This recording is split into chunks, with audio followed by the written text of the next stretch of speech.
What's up, guys? Matt Bryers, Ospreys, here for another episode of Dojo vs Street, where we're going to break down street fight videos from a martial artist perspective. And today we have a really cool video of a left hook knockout that we saw, and we want to break that down. Awesome. Yeah, so let's review the fight footage video first, and then we'll get on the mat and break it down.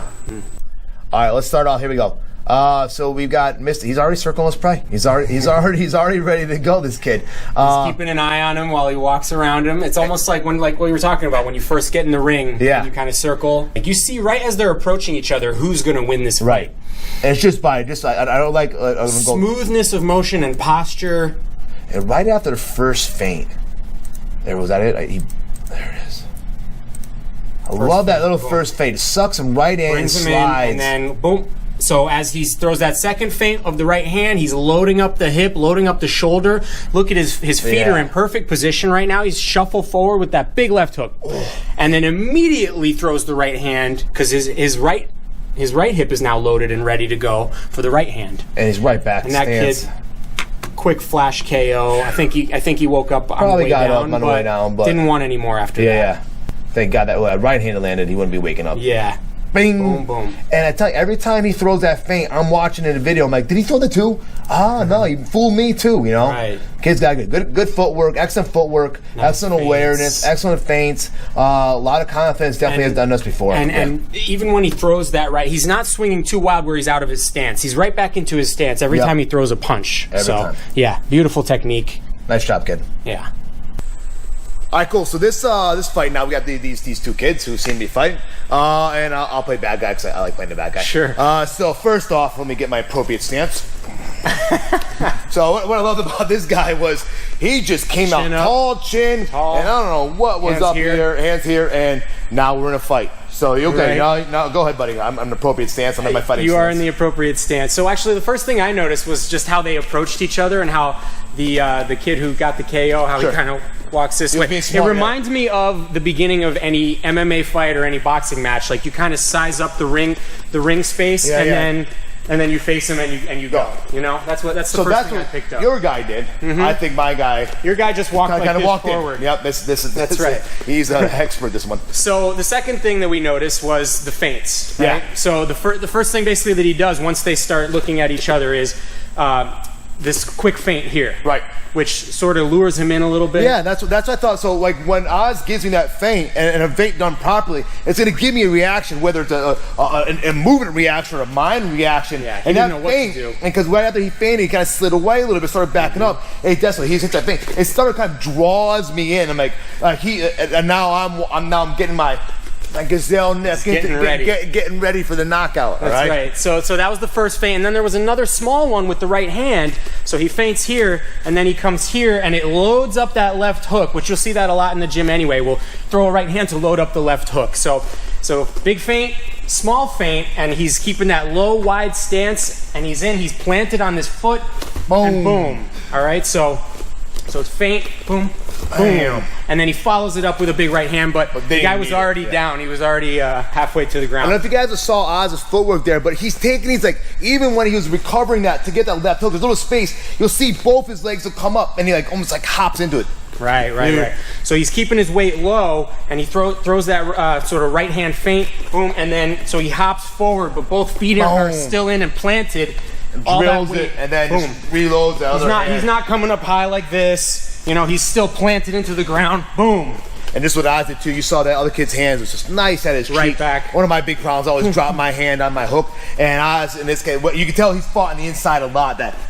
He was just so used to having hands up in the pocket. Clearly a boxer. And probably pretty not too shabby one. Yeah. Either, and what we've always noticed kind of in the past is usually a puncher is going to have that lower kind of wider stance, whereas a kicker will usually be closer feet together because they have to be light on the feet to be able to move and move their weight out. Right, of course. So, let's break down the hand position. You saw that was pretty unique about how he was holding his hands. Yeah, so he's got his right hand nice and high, but that left hand's just a little bit lower here, especially in the beginning, and you see that a lot in boxing. Great hand position yourself too. Doing good here. You see that a lot in boxers because that left hand can just pop up real quick, and they always have this right hand ready to cover in case something comes this way. way, and that head movement. For some reason, just kind of gives you a little extra shoulder roll. Feeling, yeah. Yeah, and you can I mean, a Philly shell is almost based off that kind of concept, right? Only more looser bottom hand that can snake around and hit. Exactly. And while you're always covering the hook on that. And then it started to kind of migrate up a little here, but it's still in lower, and that right hand is higher, which is a classic boxing stance here.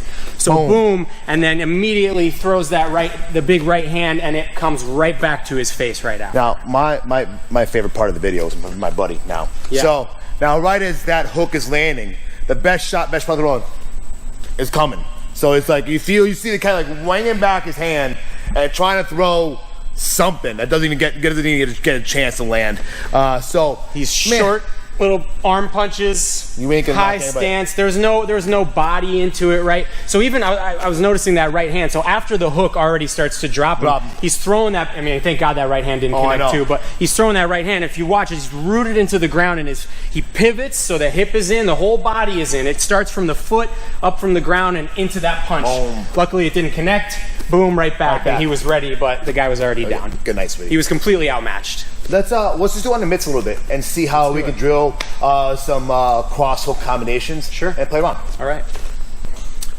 All right, let's break down how we would actually train this. And we'll start off with the cross hook cross because it's a great combination that you can use in MMA, boxing, kickboxing, doesn't make. It's one of the best punching combinations along with like a jab cross, hook cross, and along that lines. So we're gonna break down that first because he uses the cross as that second feint to set it up. So let's just do a little mitts with Oz. We're gonna get in our stance, and he's just gonna give me a cross, boom, hook, a cross, right? And right now he's basically staying his feet in place right now and staying where he is. So we're not focusing too much on footwork and movement right now. So it's cross, hook, cross. And I may take a couple steps. I might open up as we go along here. And then cross, hook, cross. Now I'm gonna start getting a little more live feel and sucking him in and making him now kind of use that footwork that we were talking about to get in. So now it's like cross a little farther away, and he starts sliding in. Bam, bam, bam. Bam, bam, bam. Nice. One more. Bam, bam, bam. Good. All right. Now let's play the drill. Now I'm gonna cue Oz only with the hook, and what he's gonna do is he's gonna feint that cross like he's throwing it, and then it's gonna load his hip and his legs and he's shooting for that hook and finish with a cross. So we're moving around. I cue him. Boom, bam. Boom, boom. Nice. Watch Oz's hips, how he gets a nice rotation. Bam, bam. A lot of power. So that first feint loads me up for that left hook. And you can feel like, as the mid holder, I'm putting it as close as I can to my face. And I feel like, so when he throws that hook, boom, I'm jammed up here. I have to put this mid over here because I'm fucking going. If I'm not aware or protecting myself, I'm gonna go for a ride. So great boxing combination. And especially when you start learning how to use that footwork together, getting those hips to load your punches, you become a devastating, powerful striker. Now Oz is going light on his punches, keeping them clean, but you can feel them resonate through the mitts. It's all coming through his hips. It's not just flailing arms or doing that shit. We'll break that down. We'll break that down. That's a secret technique. Secret technique. All right, so what I really wanted to talk about is Oz's abs.